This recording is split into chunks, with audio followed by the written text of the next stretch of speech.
السلام عليكم ورحمة الله وبركاته.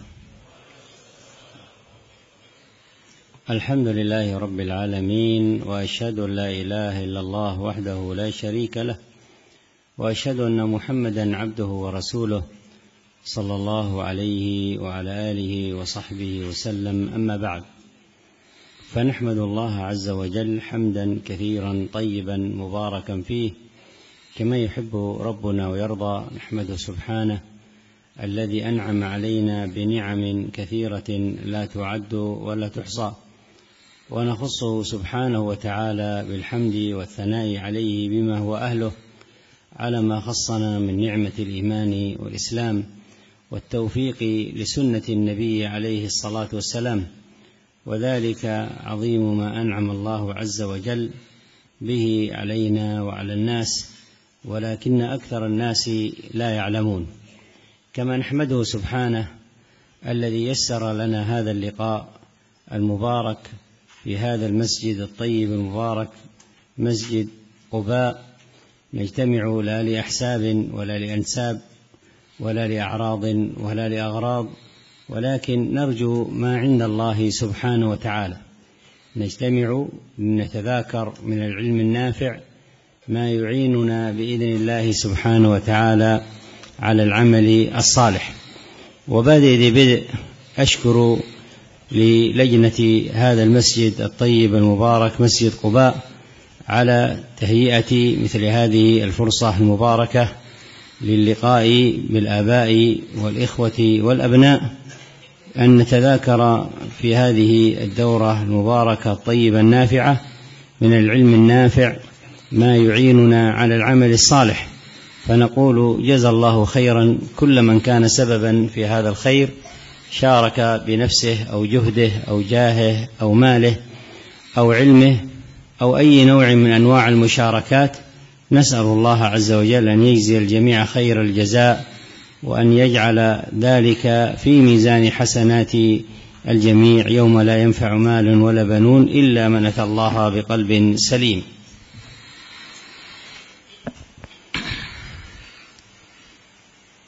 Setelah beliau menyampaikan ucapan salam,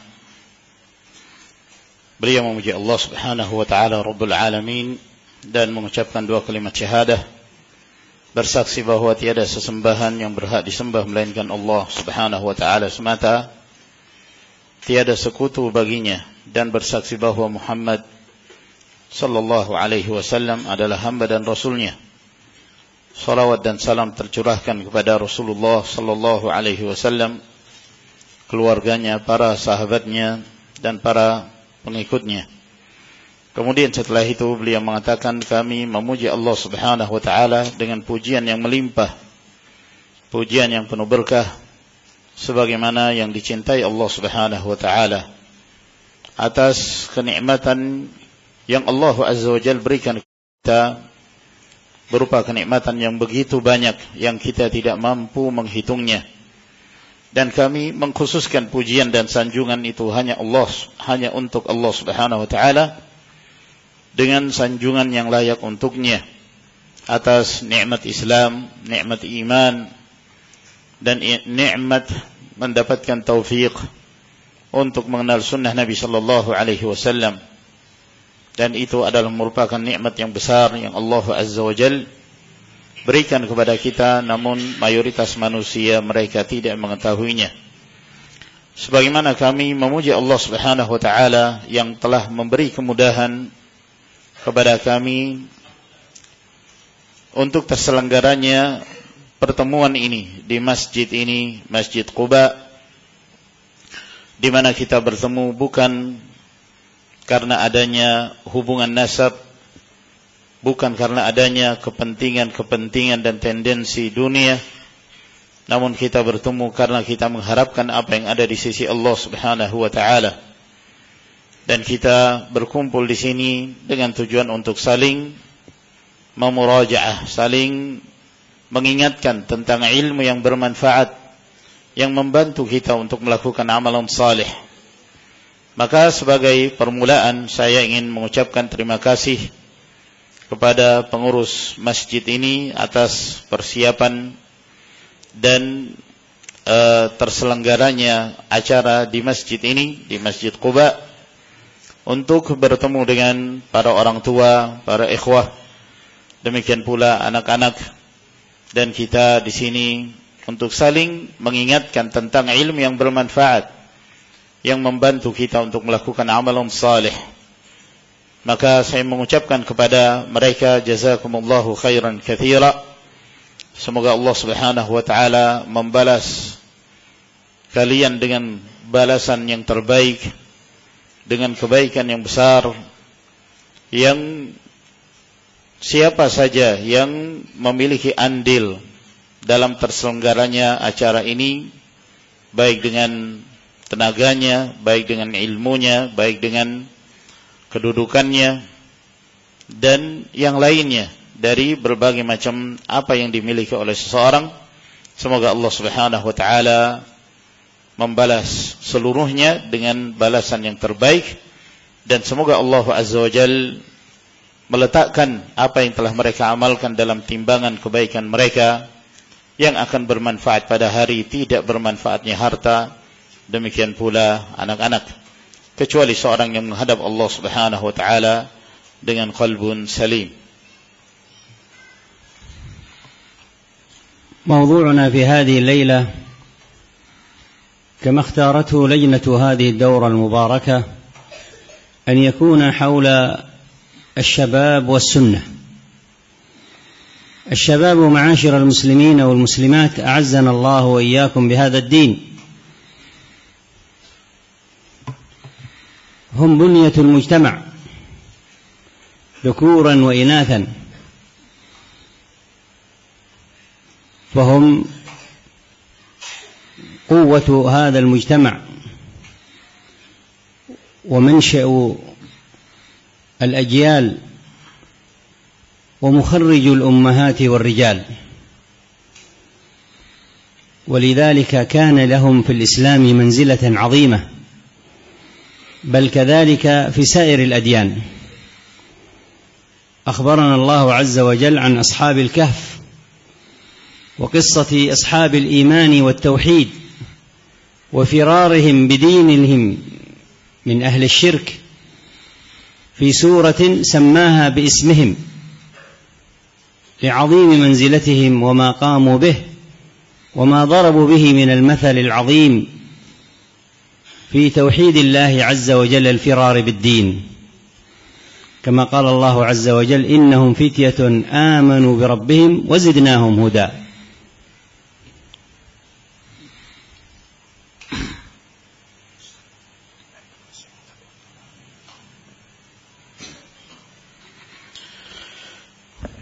Judul pembahasan kita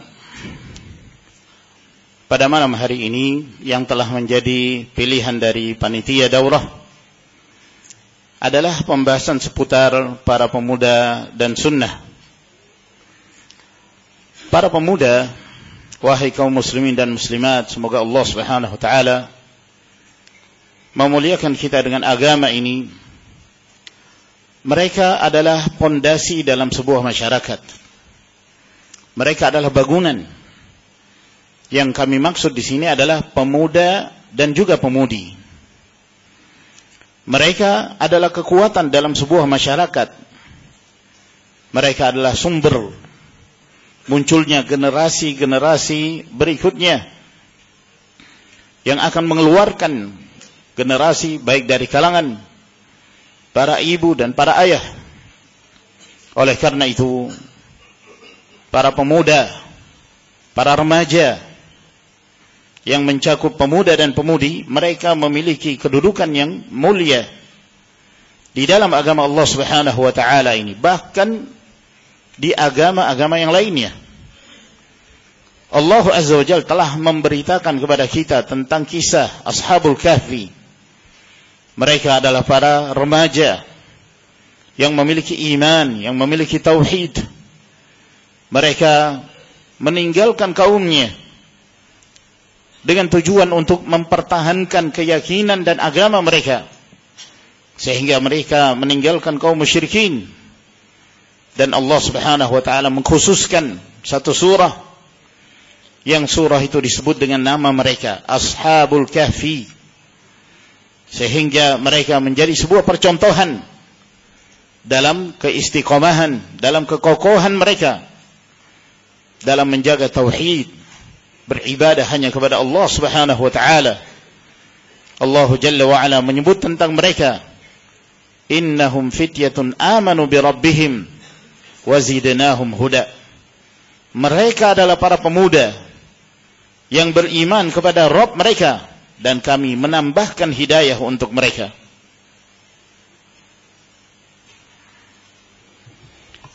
وهكذا يخبرنا الله عز وجل عن عدد من أنبيائه ورسله عليهم الصلاة والسلام، وكيف جاهدوا في الله حق جهاده في الدعوة إلى توحيد الله عز وجل وإيصال دينه ومدافعة ومكافحة أعدائه،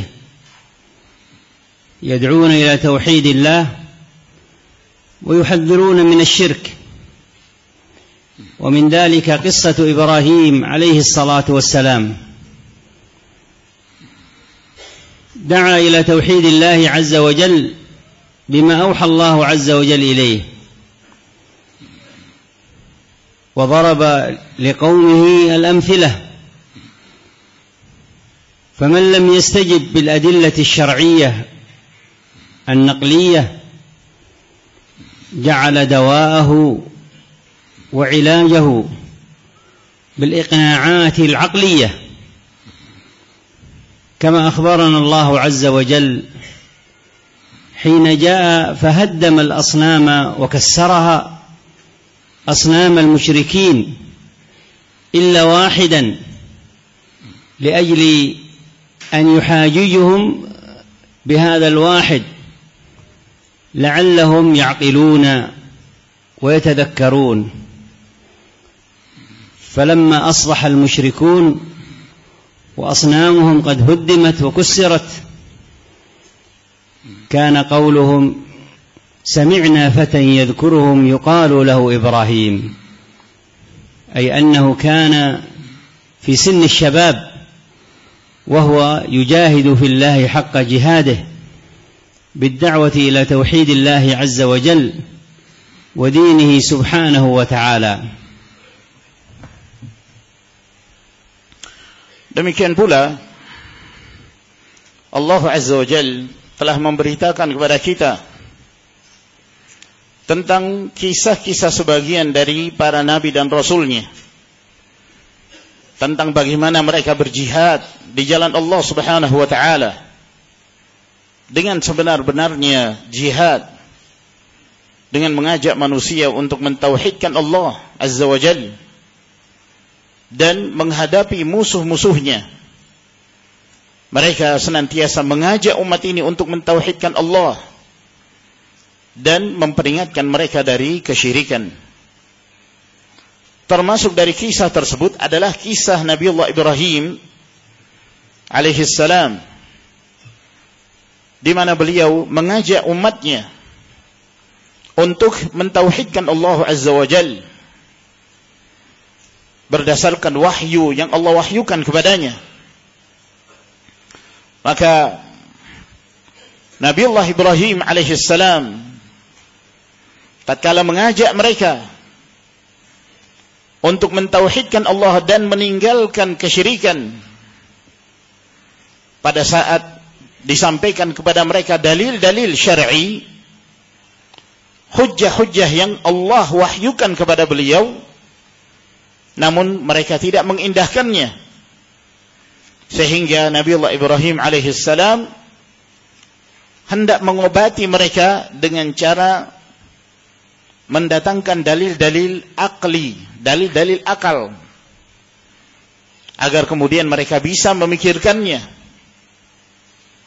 sebagaimana yang diberitakan oleh Allah Subhanahu wa taala kepada kita pada saat Nabiullah Ibrahim alaihissalam menghancurkan patung-patung dan berhala yang disembah oleh rakyatnya, kecuali satu dibiarkan untuk tidak dihancurkan, dengan tujuan agar yang satu ini dijadikan sebagai hujjah, agar kemudian mereka ingin berpikir dengan akal mereka, apakah mungkin yang satu tersebut yang menghancurkannya, agar kemudian mereka berakal.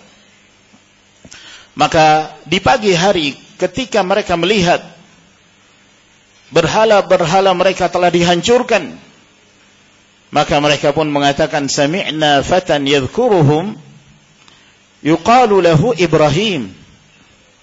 Kami mendengarkan seorang pemuda yang menyebut tentang mereka, yang disebut dengan nama Ibrahim. Ini menunjukkan bahwa Nabiullah Ibrahim alaihissalam ketika itu beliau di usia remaja.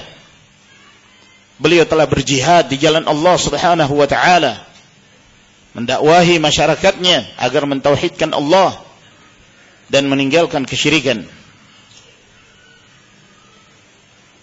وهكذا في زمن النبي صلى الله عليه وسلم بعثه الله عز وجل بالرسالة، وكان من أول من أسلم معه رجل وامرأة، أبو بكر وخديجة، وأسلم معه بعض شباب وفتيان مكة، فأسلم من الذكور والإناث صغارا وكبارا وشبابا وفتيات. فدخل في الإسلام بيت عمار، وهكذا آل أبي بكر، وفيهم الذكور والإناث والشباب. فابتلوا في أول الإسلام بلاء عظيما، ابتلي آل عمار، ولا يخفى عليكم ما حصل لهم حتى قتلوا في سبيل الله. ابتلي بلال رضي الله عنه حتى عذب في الصحراء الشديدة، يريدون أن يرجع عن دين الله ولا يزيد أن يقول أحد أحد، يوحد الله لا يريد أن يشرك به. حتى جاء خباب، وكان من الشباب الفتية، إلى النبي صلى الله عليه وسلم ويقول: يا رسول الله، ألا ترى ما نحن فيه؟ وهو متكئ عليه الصلاة والسلام على جدار الكعبة، فيقول: ألا تدعو الله لنا؟ ألا تستنصر الله لنا؟ فيقول النبي صلى الله عليه وسلم: لقد كان في من كان قبلكم يمشط بأمشاط الحديد ما بين لحمه وعظمه فما يرده ذلك عن دينه من شيء، ويؤتى بالرجل ويفرق من مفرق رأسه بمناشير الحديد فما يرده ذلك عن دينه من شيء، ولكنكم قوم تستعجلون. بل النبي صلى الله عليه وسلم كادوا أن يقتلوه عدة مرات حتى أذن الله له عز وجل بالهجرة. هذا قليل من كثير من جهاد هذه الأمة والصالحين من عباده هذه الأمة والأمم السابقة، والشباب خاصة وما بذلوه لهذا الدين.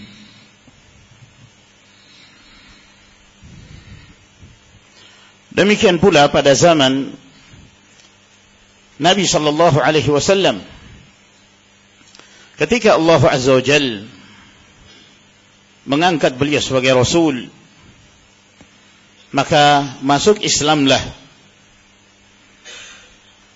seorang lelaki dan seorang wanita, Abu Bakar As-Siddiq dan Khadijah,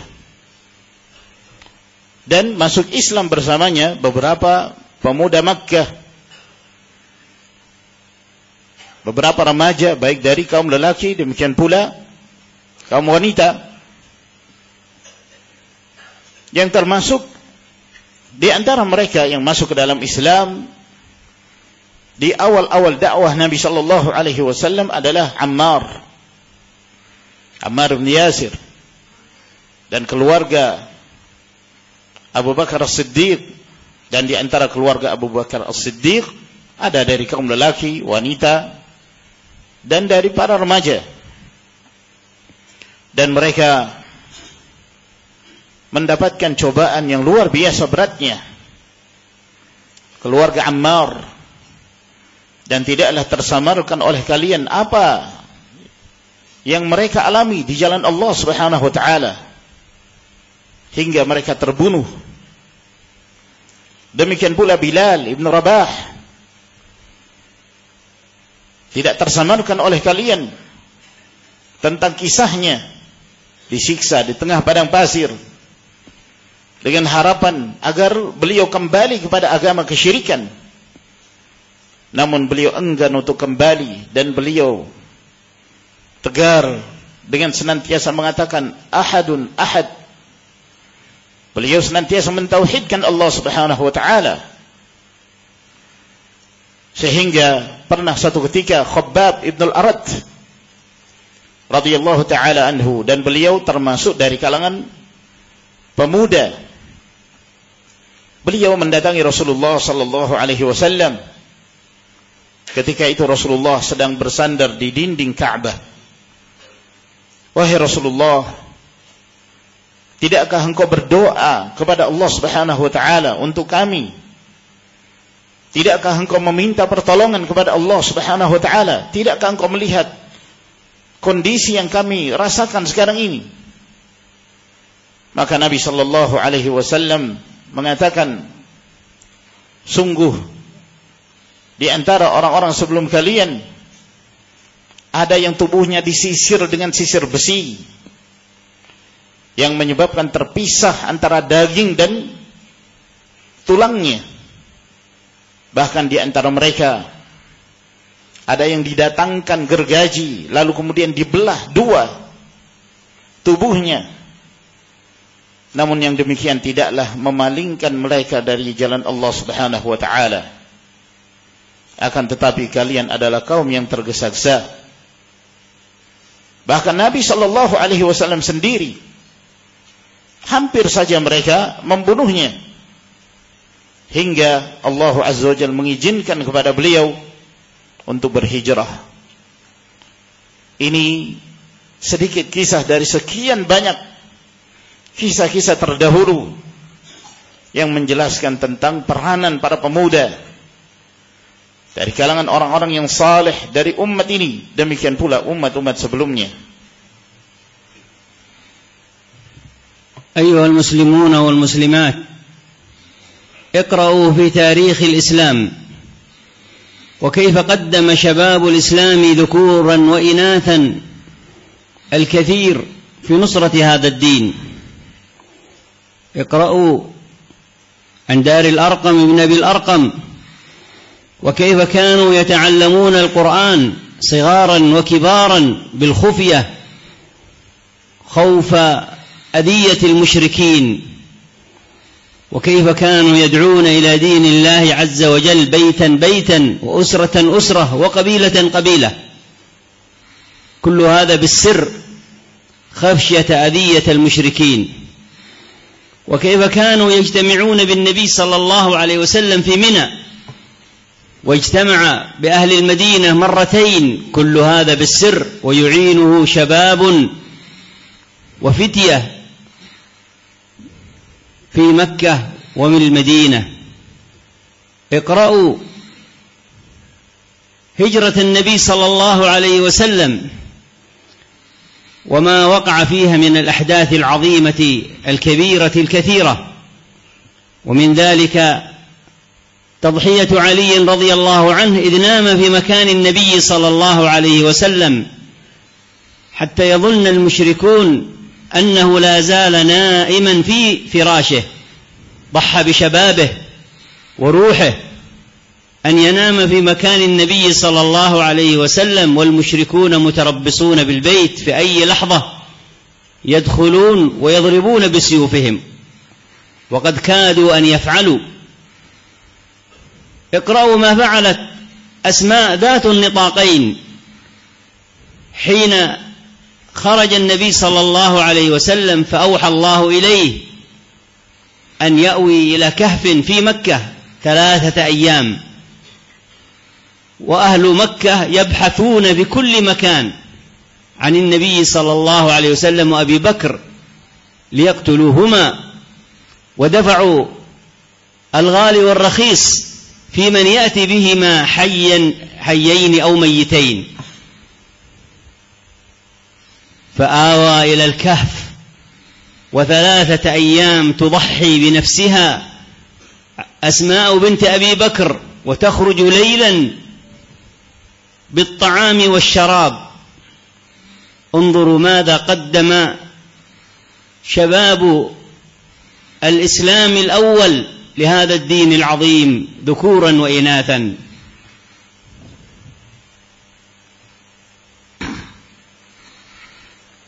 Kaum muslimin dan muslimat, silahkan kalian membaca sejarah Islam.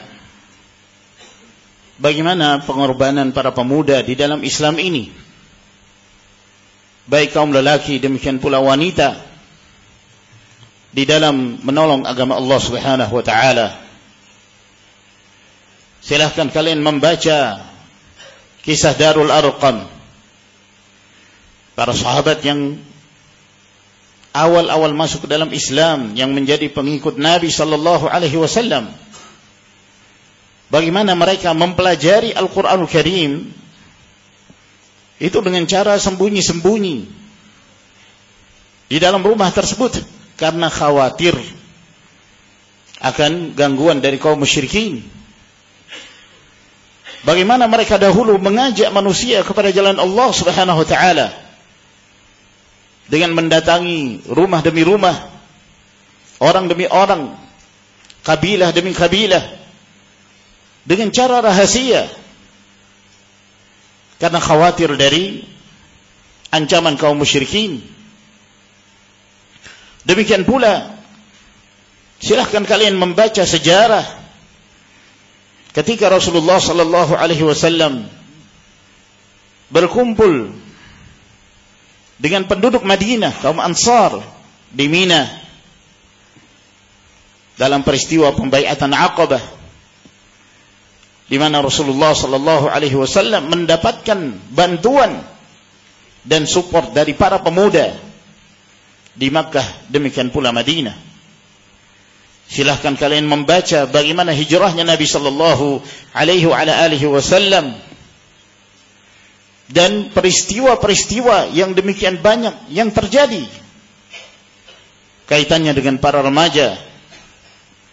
Di antaranya adalah pengorbanan Ali bin Abi Thalib radhiyallahu an, tatkala beliau tidur di tempat tidurnya Nabi sallallahu alaihi wasallam, ketika Rasulullah alaihi salatu wasallam keluar dari rumahnya dalam keadaan kaum musyrikin, tidak seorang pun yang melihatnya, sehingga kaum musyrikin mereka menyangka bahwa yang tidur di tempat tersebut adalah Rasulullah sallallahu alaihi wasallam.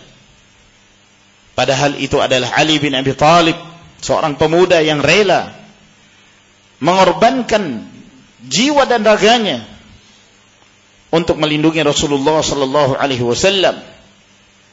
Pada saat itu kaum musyrikin sedang menanti keluarnya Nabi alaihi salatu wasallam, dan mereka hampir saja membunuhnya. Demikian pula kalian membaca kisah Asma Dzatun Nifaqain, ketika Allah Subhanahu wa taala mewahyukan kepada Rasulnya sallallahu alaihi wasallam pada saat awal beliau hendak berhijrah, maka beliau bersembunyi di gua, yaitu di gua Thur di Makkah, selama 3 hari 3 malam. Kaum musyrikin mencari-cari keberadaan Rasulullah sallallahu alaihi wasallam. Bahkan mereka rela untuk membayar dengan nilai yang mahal bagi seorang yang mampu untuk menemukan keberadaan Nabi sallallahu alaihi wasallam dan sahabatnya. Maka beliau berlindung dan bermalam di gua tersebut, dan Asma itu keluar di malam hari untuk membawakan kepada Rasulullah dan ayahnya makanan dan minuman. Maka kalian perhatikan bagaimana mereka, para remaja dahulu di awal Islam, dalam membela agama Allah Subhanahu wa taala ini, baik dari kaum lelaki demikian pula wanita.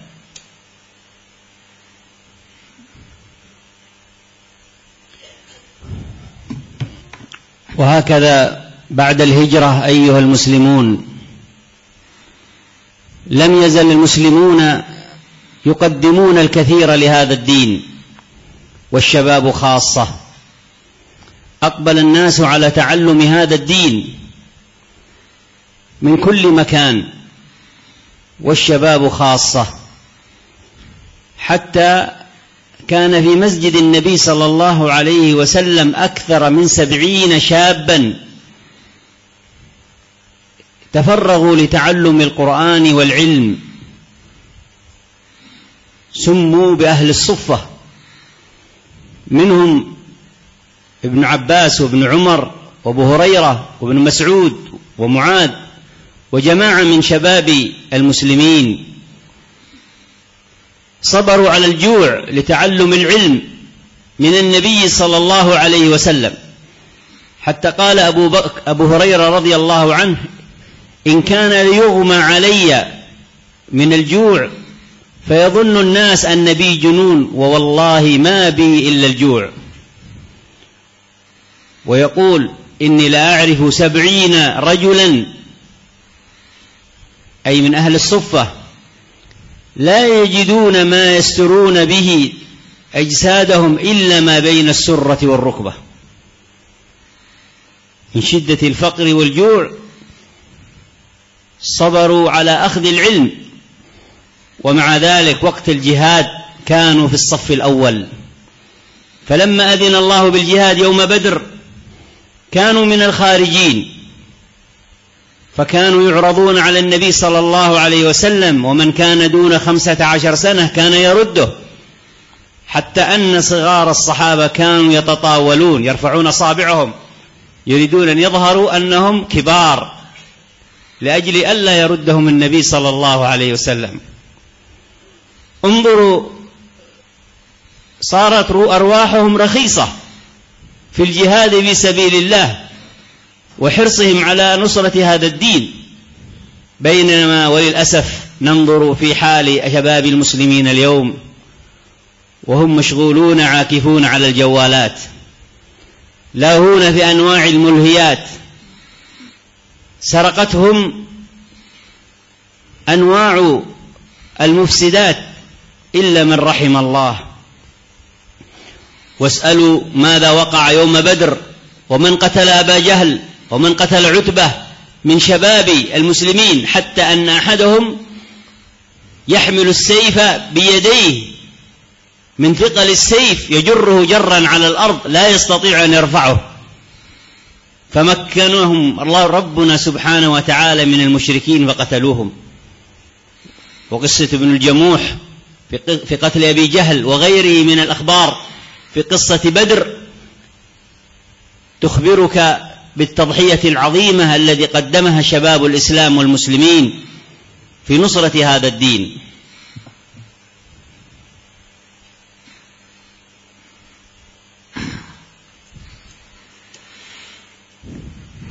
Demikian pula kaum muslimin, peristiwa-peristiwa yang terjadi setelah hijrah.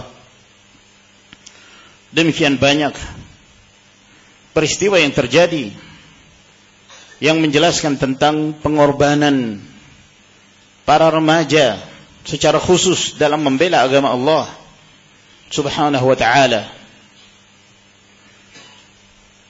di mana kaum muslimin mereka begitu semangat dalam mempelajari agama Allah Subhanahu wa ta'ala,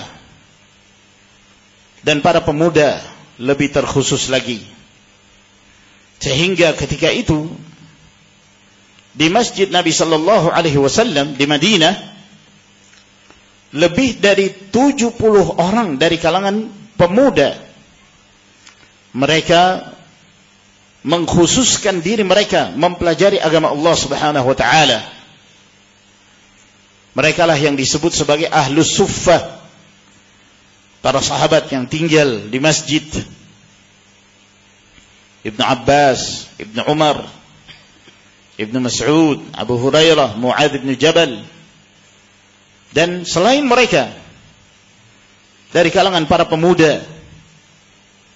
Mereka tinggal di dalam masjid dan mereka bersabar atas rasa lapar yang mereka rasakan. Sehingga Abu Hurairah radhiyallahu taala anhu, beliau mengatakan pernah suatu ketika beliau pingsan disebabkan karena rasa lapar yang beliau rasakan, sampai orang-orang menyangka bahwa beliau dalam kondisi kerasukan seperti orang gila, padahal beliau merasakan lapar yang luar biasa. Dan beliau juga mengatakan, sesungguhnya aku mengetahui 70 orang dari mereka yang mereka tidak mendapati sesuatu yang dapat menutupi tubuh-tubuh mereka, kecuali mereka hanya mampu menutupi aurat mereka antara pusar dan lutut.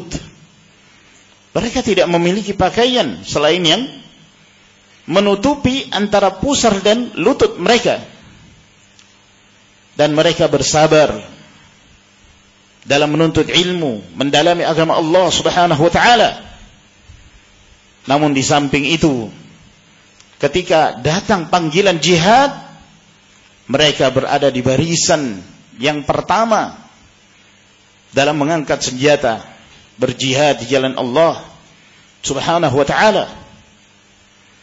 Begitu semangatnya mereka untuk ikut berjihad, sehingga ketika tiba waktu untuk berjihad, di antara mereka ada yang usianya masih di bawah umur, belum mencapai usia balik, di bawah 15 tahun.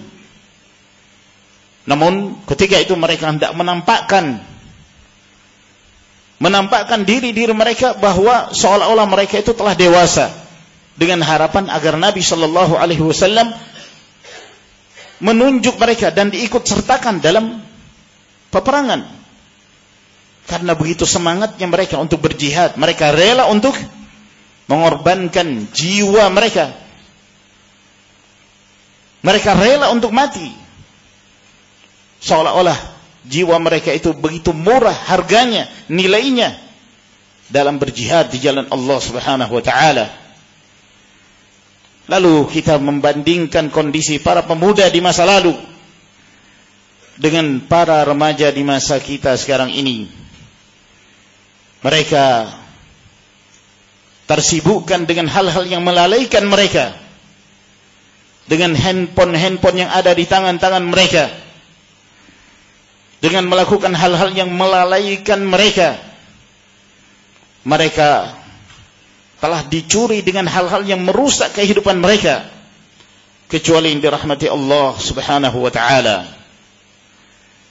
Apabila kalian memperhatikan apa yang terjadi di masa lalu, apa yang terjadi dalam peristiwa perang Badar, bagaimana mereka begitu semangatnya membunuh kaum musyrikin dan membunuh pentolan kaum musyrikin, yaitu Abu Jahal. Sampai di antara mereka, saking mudahnya dia dan saking beratnya pedang yang dia bawa, maka dia menyeret pedang itu karena dia merasa berat ketika membawa pedang tersebut. Namun dia tetap membawanya dan dia mengangkatnya. Demikian pula kisah Ibnu Jamuh, yang kemudian para pemuda tersebut dalam peristiwa perang Badar, mereka membunuh Abu Jahal. Maka hal ini menjelaskan kepada kita betapa besarnya pengorbanan mereka, para pemuda kaum muslimin di masa lalu dalam berjihad di jalan Allah Subhanahu wa taala.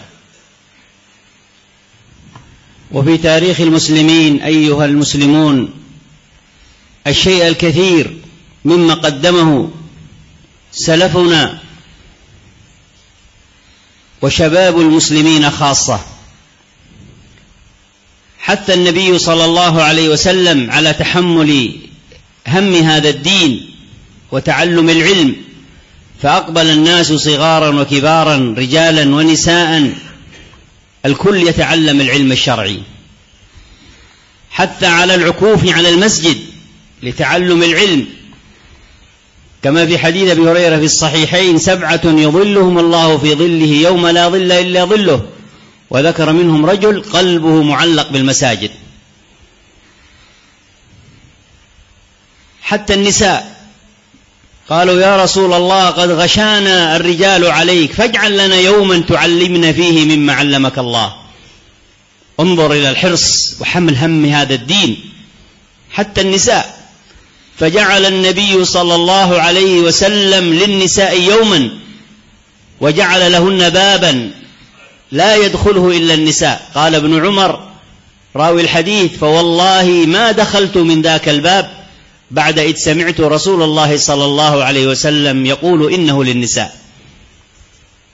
عمرو بن سلمة جاء يتعلم من النبي صلى الله عليه وسلم القرآن وهو صغير، حتى صار أكثر قومه قرآنا يصلي بهم وهو ابن 6 أو 7 سنين. همة عالية وحمل لهم هذا الدين.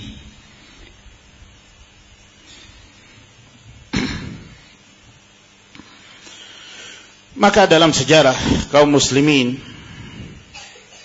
banyak sekali yang bisa kita dapatkan bagaimana para pendahulu kita dan para remaja secara khusus pengorbanan mereka terhadap agama Allah Subhanahu wa taala ini, sehingga Nabi sallallahu alaihi wasallam yang memikul dan mengemban amanah untuk menyebarkan agama ini, yang menyebabkan manusia mereka masuk ke dalam Islam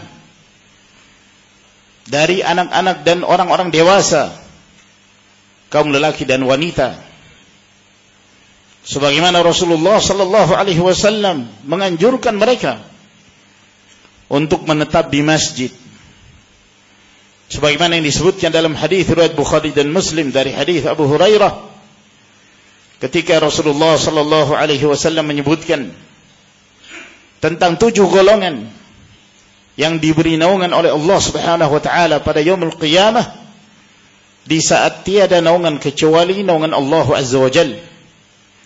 Dan salah satu dari 7 golongan tersebut, Nabi sallallahu alaihi wasallam mengatakan: wa rajulun qalbuhu mu'allaqun bil masajid. Seorang lelaki yang hatinya selalu bergantung ke masjid.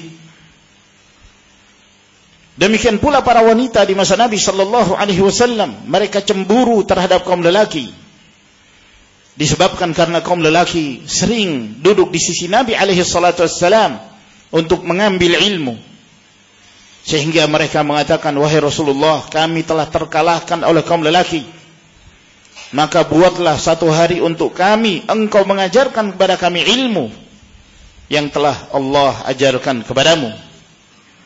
Sehingga Nabi sallallahu alaihi wasallam mengajarkan kepada mereka dengan menetapkan satu hari khusus untuk mengajari para wanita.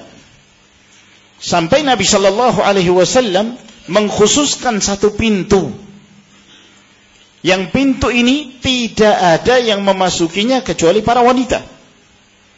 Sehingga Ibnu Umar radhiyallahu taala anhu mengatakan, aku tidak pernah masuk melalui pintu itu setelah aku mendengarkan Nabi sallallahu alaihi wasallam menyebutkan bahwa pintu itu merupakan pintu yang khusus untuk wanita. Demikian pula Amr bin Salimah radhiyallahu taala anhu. Beliau anak kecil. Beliau belajar kepada Nabi sallallahu alaihi wasallam sehingga beliau menghafal beberapa surah di dalam Al-Qur'an Al-Karim, dan beliau sempat diangkat menjadi imam salat dalam keadaan beliau berusia 6 atau 7 tahun. Maka ini merupakan semangat yang tinggi yang telah dilakukan oleh orang-orang terdahulu kita. Khitam. Azan dulu terus lanjut berapa? أذن أول بعدين يعني على كيفكم ممكن مرتين كذا أذن dulu.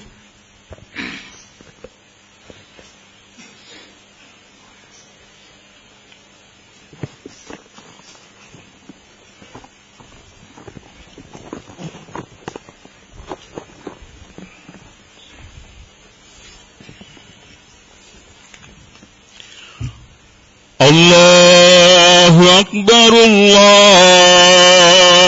أكبر الله أكبر الله أكبر أشهد أن لا إله إلا الله أشهد أن لا إله إلا الله أشهد أن محمدا رسول الله أشهد أن محمدا رسول الله حي على الصلاة حي على الصلاة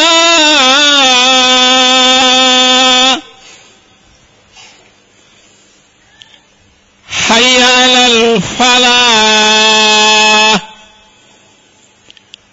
حي على الفلاح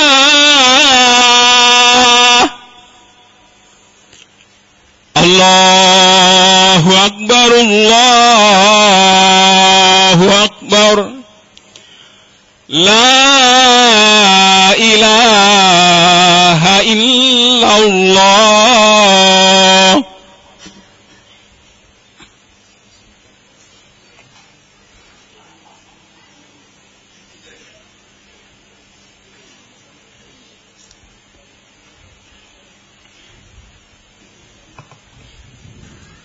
بسم الله الحمد لله والصلاة والسلام على رسول الله وعلى آله وصحبه من والاه، أما بعد. تتم لما سبق.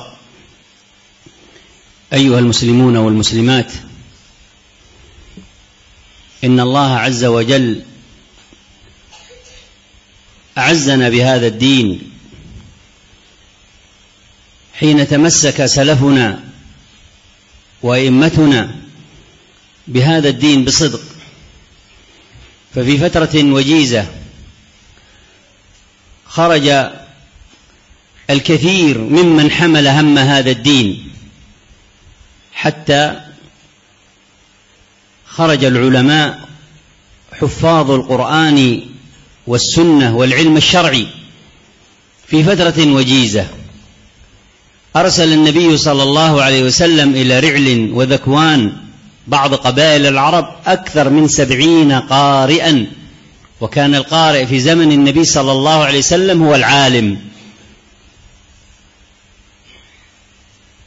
وهذا يدل أن الصحابة رجالا ونساء أقبلوا بجد على تعلم العلم الشرعي، حتى خرج أمثال هؤلاء القراء والعلماء والخطباء الذين نفع الله عز وجل بهم العباد والبلاد. ففي فترة وجيزة انتشر هذا الدين الانتشار العظيم، حتى لم يبلغ ما بلغ فيه ملك مملكة في تاريخ البشرية. لا تعرف البشرية ملكا بلغ ما بلغ ملك أهل الإسلام، إلى أقصى الشرق شرقا، وأقصى الغرب غربا، وأقصى الشمال شمالا، وأقصى الجنوب جنوبا. كيف هذا؟ هذا بالصدق مع الله والهمة العالية في تحمل هم هذا الدين، كما قال عمر رضي الله عنه أرضاه: إن قوم أعزنا الله بهذا الدين، فمتى ابتغينا العزة في غيره أذلنا الله. في فترة يسيرة بلغ ملك أهل الإسلام أقصى مشارق الأرض ومغاربها، وليس هذا فحسب، بل جمعوا علوم أهل البشرية من أهل الشرق وأهل الغرب ونقحوها بقواعد الإسلام الصحيحة حتى أخرجوا للبشرية من بنت عليه هذه الحضارة المعاصرة. فأول من بنى في الإسلام الجامعات هم أهل الإسلام، أول من بنى في تاريخ البشرية الجامعات هم أهل الإسلام. وهذه جامعات الأندلس شاهدة على البصمات البيضاء للإسلام والمسلمين، وأنهم مفتاح الحضارة في الشرق والغرب. ولا تزال الجامعات الغربية الأوروبية إلى اليوم تحتفظ بالمراسلات مع الجامعات الأندلسية وما كان فيها من تاريخ بديع في أنواع من العلوم.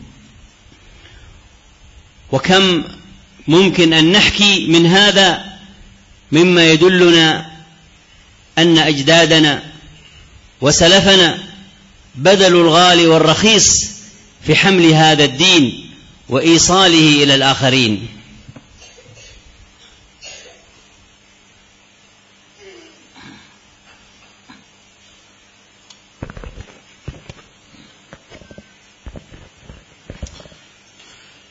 Kaum muslimin dan muslimat, sebagai penyempurna dari apa yang telah kita terangkan sebelumnya, hendaknya kita mengetahui bahwa Allah Azza wa Jalla telah memuliakan kita dengan agama ini. Ketika para pendahulu kita dan para imam-imam di dalam agama Allah Subhanahu wa taala ini, mereka semangat di dalam menebarkan kebaikan, sehingga dalam waktu singkat keluarlah sekian banyak generasi yang membawa agama ini, yang mengemban amanah ini. Mereka dari kalangan para ulama, para penghafal Al-Quran dan Sunnah. Mereka keluar dalam waktu yang singkat. Di masa Nabi sallallahu alaihi wasallam, Rasulullah sallallahu alaihi wasallam mengutus lebih dari 70 qari. Dan qari di masa Nabi alaihi salatu wasallam adalah orang-orang yang berilmu.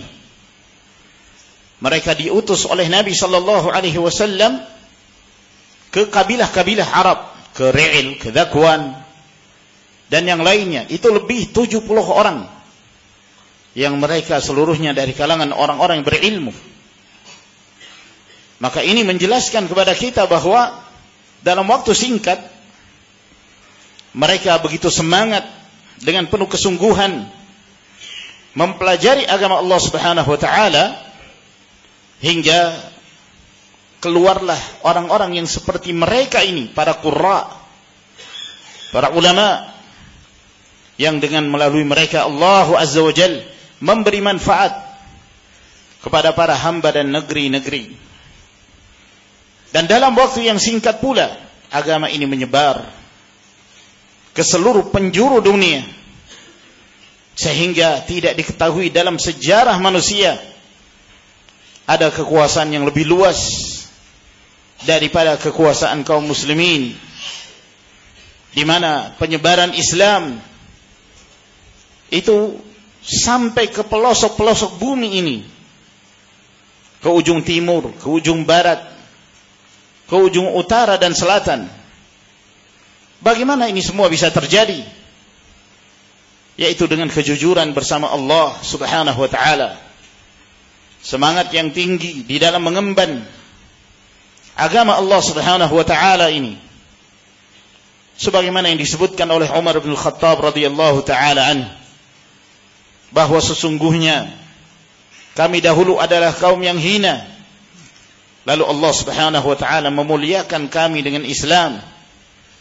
Maka apabila kami mencari sesuatu selain dari apa yang Allah Subhanahu wa ta'ala muliakan kami dengannya, maka niscaya kami akan dihinakan oleh Allah Subhanahu wa ta'ala. Maka dalam hal kekuasaan tidak diketahui dalam sejarah yang memiliki kekuasaan yang luas daripada kekuasaan kaum muslimin. Dan bukan hanya dalam hal kekuasaan dalam wilayah semata, demikian pula dalam hal ilmu-ilmu, bahkan ilmu-ilmu dunia. Mereka berhasil mengumpulkan ilmu yang ada di dunia ini, lalu kemudian mereka menetapkan kaidah-kaidahnya, asas-asasnya dengan kaidah-kaidah yang sesuai dengan Islam. Oleh karena itu, yang pertama kali yang mendirikan universitas adalah kaum muslimin. Mereka lah yang pertama kali membangun sebuah universitas, yaitu Universitas Andalus. Itu sebagai saksi yang telah dilakukan oleh tangan-tangan putih, yang mereka menjadi pembuka kehidupan yang modern, baik di timur demikian pula di barat. Dan masih saja universitas yang lainnya itu mereka berkirim surat ke Universitas Andalus tersebut, dan mereka menganggap bahwa universitas ini memiliki andil yang besar dalam menyebarkan ilmu. Maka demikianlah yang dikisahkan oleh orang-orang terdahulu dari kakek-kakek kita, dari kaum muslimin, yang mereka telah mengorbankan segala apa yang mereka miliki dengan tujuan untuk mengemban agama Allah Subhanahu wa ta'ala ini. وختاما معاشر المسلمين والمسلمات، نذكر أنفسنا وأبناءنا وآباءنا وإخواننا بأهمية تربية شبابنا وفتياتنا على ما فيه عزة هذا الدين، وأن نتحمل هم هذا الدين، ولنا عبرة بمن سبقنا ممن حمل هم هذا الدين حتى وصل إلينا. وها نحن نرى آثار المسلمين العلمية والأخلاقية التي لا يزال آثارها بفضل الله سبحانه وتعالى يعتبر من أسباب بقاء الخير في البشرية، انتشاره في الشرق والغرب والشمال والجنوب بعلومهم المتنوعة، سواء كانت الشرعية أو كانت من العلوم التطبيقية، كلها شواهد حق وبراهين صدق أن هذه الأمة حملت هم هذا الدين ونقلت هذا الخير أجيالا خلف أجيال. لم يكن ذلك بالراحة والدعة والكسل ولا العبث، فضلا عما نراه وللأسف مما ابتليت به الكثير من مجتمعاتنا. الكثير من الشباب والفتيات إلا من رحم الله اختطفته وسائل الإعلام المتنوعة المرئية والمسموعة والمقروءة والأجهزة الحديثة، حتى سرقت من بعضهم الفضيلة وأخذتهم إلى طريق الرذيلة، وأسقطت بعضهم في طريق المسكرات والمخدرات، فصاروا في السجون مرتهنين وفي الشوارع مبعثرين إلا من رحم الله.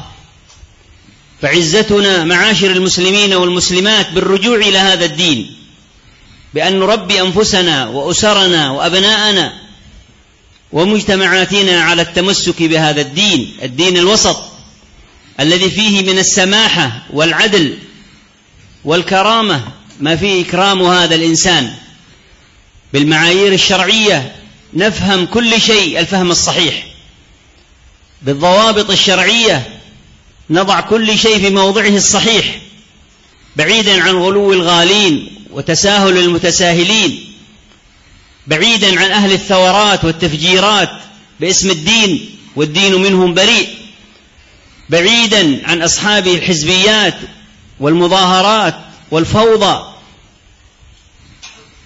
لأن الدين دين العدل، إن الله يأمر بالعدل والإحسان وإيتاء ذي القربى وينهى عن الفحشاء والمنكر والبغي يعظكم لعلكم تذكرون.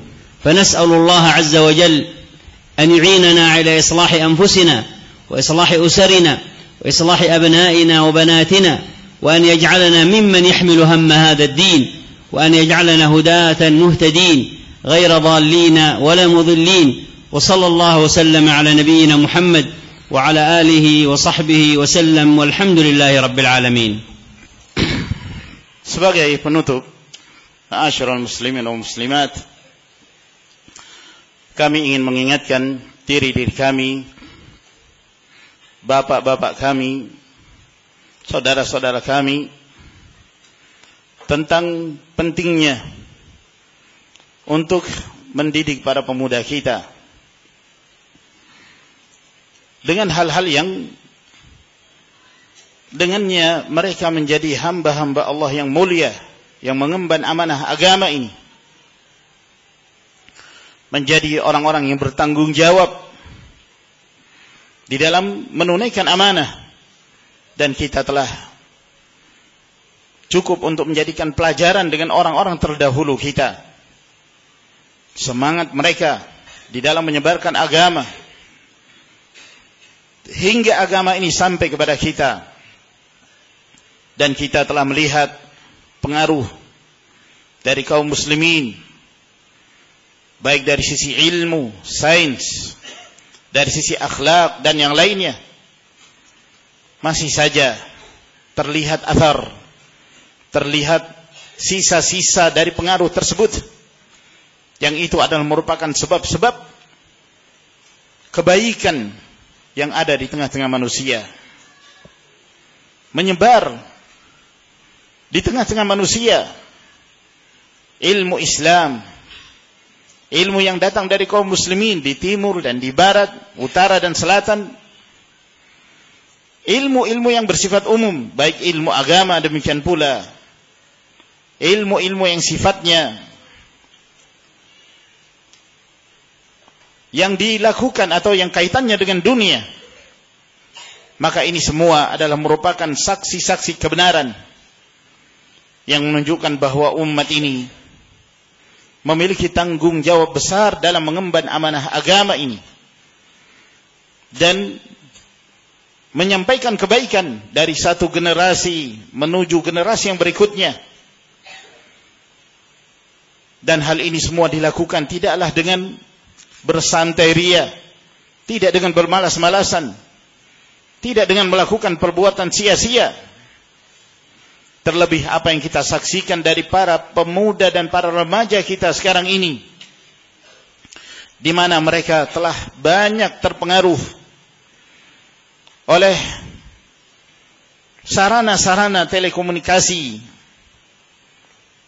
Demikian pula apa yang sampai kepada mereka, baik melalui audio, demikian pula video, melalui alat-alat telekomunikasi yang ada di tangan-tangan mereka, yang kemudian hal itu menyeret mereka kepada kehinaan setelah sebelumnya mereka berjalan di atas keutamaan. Berapa banyak dari mereka yang terjerumus ke dalam kehinaan dan kerendahan, terjatuh ke dalam orang-orang yang mereka mengkonsumsi narkoba, hal-hal yang memabukkan, yang menyebabkan mereka berakhir di penjara. Maka ini menjelaskan kepada kita betapa pentingnya untuk kembali kepada agama Allah Subhanahu wa taala dengan cara mendidik diri kita, keluarga kita, masyarakat kita untuk berpegang teguh dengan agama Allah Subhanahu wa taala ini. Mengenal agama yang moderat ini dengan timbangan yang sahih berdasarkan Al-Qur'anul Karim dan sunnah Nabi sallallahu alaihi wasallam dengan kaidah-kaidah yang syar'i. Jauh dari sikap-sikap yang berlebihan dan tidak pula bermudah-mudahan. Jauh dari cara-cara yang menyimpang, dari melakukan pemberontakan, pengeboman. Jauh dari pemahaman-pemahaman hizbiyah yang menyesatkan, dan jauh dari perbuatan-perbuatan yang menimbulkan kekacauan dari demonstrasi dan yang lain sebagainya. Sebab agama ini adalah agama yang dibangun di atas keadilan. Innallaha ya'muru bil adli wal ihsan wa ita'i dzil qurba wa yanha 'anil fahsya'i wal munkari wal baghi ya'idzukum la'allakum tadhakkarun. Sesungguhnya Allah Subhanahu wa taala memerintahkan untuk bersikap adil dan berbuat baik dan memberikan kepada kerabat-kerabat dan melarang dari perbuatan keji dan kemungkaran. Itulah yang Allah Subhanahu wa taala nasihatkan kepada kalian agar kalian senantiasa mendapatkan peringatan itu. Kami memohon kepada Allah Subhanahu wa taala semoga Allah Azza wa Jalla senantiasa membantu kami dan menolong kami untuk memperbaiki diri-diri kami, memperbaiki keluarga kami, anak-anak kami, putra-putri kami, dan menjadikan kami sebagai hamba-hamba Allah yang mengemban amanah yang mulia ini, mengemban agama ini, menjadi hamba-hamba yang diberi hidayah dan memberi petunjuk kepada yang lain, bukan menjadi orang-orang yang sesat dan menyesatkan. Wa sallallahu ala nabiyyina Muhammad wa ala alihi wa sahbihi wa sallama tasliman katsira. Walhamdulillahi rabbil alamin.